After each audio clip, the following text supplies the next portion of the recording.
El deseado de todas las gentes, capítulo 7, la niñez de Cristo. Este capítulo está basado en Lucas 2, 39, 40. Jesús pasó su niñez y juventud en una aldea de montaña. No había en la tierra lugar que no habría resultado honrado por su presencia. Habría sido un privilegio para los palacios reales recibirle como huésped, pero él pasó por alto las mansiones de los ricos, las cortes reales y los renombrados atrios del saber, para vivir en el obscuro y despreciado pueblo de Nazaret. Es admirable por su significado el breve relato de sus primeros años, y el niño crecía y fortalecíase y se henchía de sabiduría, y la gracia de Dios era sobre él. En el resplandor del rostro de su Padre Jesús, crecía en sabiduría y en edad, y en gracia para con Dios y los hombres. Su inteligencia era viva y aguda, tenía una reflexión y una sabiduría que superaban a sus años. Sin embargo, su carácter era de hermosa simetría. Las facultades de su intelecto y de su cuerpo se desarrollaban gradualmente en armonía con las leyes de la niñez. Durante su infancia, Jesús manifestó una disposición especialmente amable. Sus manos voluntarias estaban siempre lisas para servir a otros. Revelaba una paciencia que nada podía perturbar y una veracidad que nunca sacrificaba la integridad. En los buenos principios era firme como una roca y su vida revelaba la gracia de una cortesía desinteresada. Con profundo interés, la madre de Jesús miraba el desarrollo de sus facultades y contemplaba la perfección de su carácter. Con deleite trataba de estimular esa mentalidad inteligente y receptiva. Mediante el Espíritu Santo, recibió sabiduría para cooperar con los agentes celestiales en el desarrollo de ese niño que no tenía otro padre que Dios. Desde los tiempos más remotos, los fieles de Israel habían prestado mucha atención a la educación de la juventud. El Señor había indicado que desde la más tierna infancia debía enseñarse a los niños su bondad y grandeza, especialmente en la forma en que se revelaban en la ley divina y en la historia de Israel.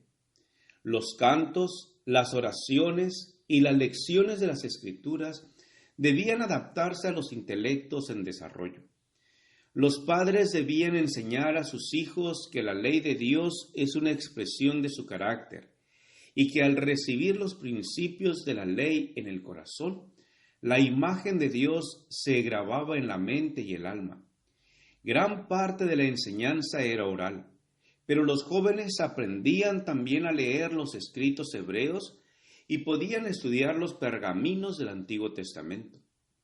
En los días de Cristo, el pueblo o ciudad que no hacía provisión para la instrucción religiosa de los jóvenes se consideraba bajo la maldición de Dios. Sin embargo, la enseñanza había llegado a ser formalista.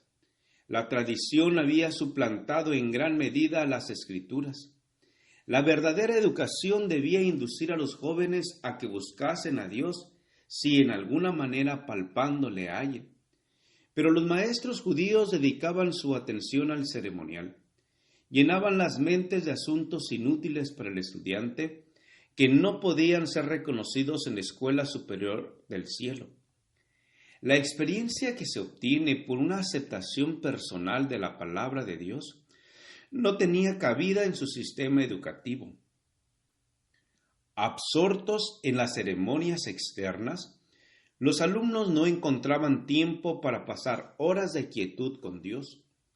No oían su voz que hablaba al corazón.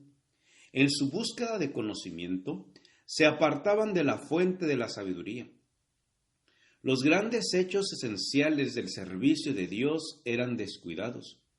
Los principios de la ley eran obscurecidos. Lo que se consideraba como educación superior era el mayor obstáculo para el desarrollo verdadero. Bajo la preparación que daban los rabinos, Las facultades de la juventud eran reprimidas. Su intelecto se paralizaba y estrechaba. El niño Jesús no recibió instrucción en las escuelas de las sinagogas. Su madre fue su primera maestra humana. De labios de ella y de los rollos de los profetas aprendió las cosas celestiales, las mismas palabras que él había hablado a Israel por medio de Moisés.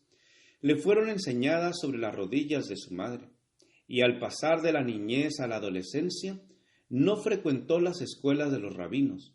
No necesitaba la instrucción que podía obtenerse de tales fuentes, porque Dios era su instructor.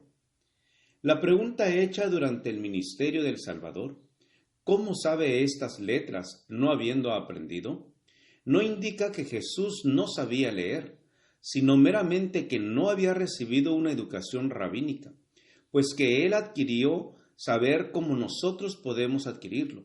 Su conocimiento íntimo de las Escrituras nos demuestra cuán diligentemente dedicó sus primeros años al estudio de la palabra de Dios.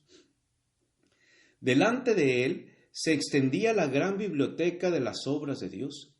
El que había hecho todas las cosas estudió las lecciones que su propia mano había escrito en la tierra, el mar y el cielo.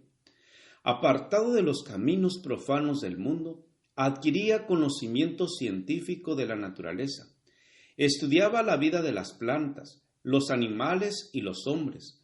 Desde sus más tiernos años fue dominado por un propósito.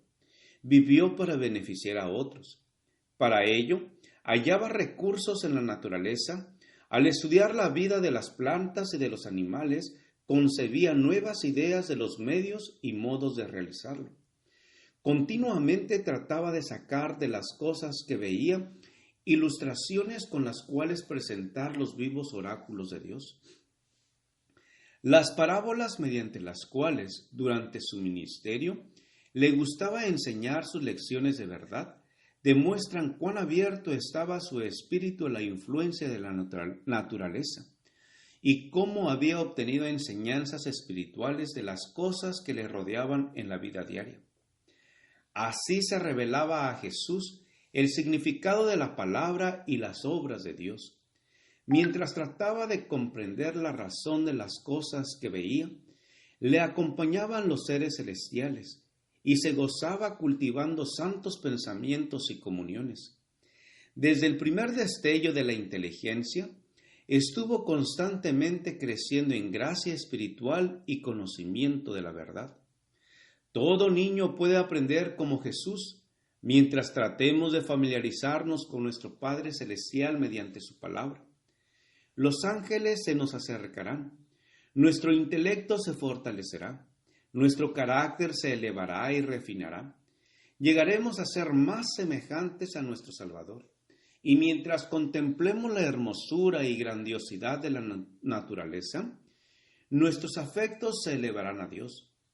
Mientras el espíritu se posterna asombrado, el alma se vigoriza poniéndose en contacto con el Ser infinito mediante sus obras. La comunión con Dios por medio de la oración desarrolla las facultades mentales y morales, y las espirituales se fortalecen mientras cultivamos pensamientos relativos a las cosas espirituales. Gracias por escuchar este audio. Te invito a escuchar la siguiente parte. Jehová te bendiga y te guarde. Con aprecio, Pastor Juan Manuel Flores Espinosa.